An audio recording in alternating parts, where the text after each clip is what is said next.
என்னை விழத்தள்ள, என்னை எழும்ப விடாம பண்ண, என் ஜெப வாழ்க்கையை முடிக்க, என் ஓட்டத்தை பாதியில முடிக்க சத்துரு தொடர்ந்து வந்து செய்யறதை எல்லாம் எனக்குள்ள இருக்கிற ஆவியானவர் பார்த்து கொண்டு சும்மா இருக்க மாட்டார். அதுதான் தேவன் வாக்கு தந்திருக்கிறார். வெள்ளம் போல சத்துரு வரும்போது ஆவியானவர் அவனுக்கு விரோதமாய் கொடியேற்றுவார். வெள்ளம் போல சத்துரு வந்தாலும் ஆவியானவர் கொடியேற்றுவார். வெள்ளம் போல சத்துரு வந்தாலும்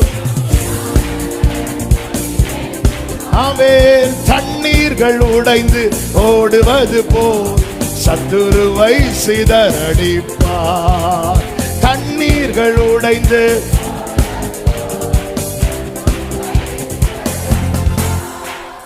ஜெயமே ஜெயமே ஜெயமே.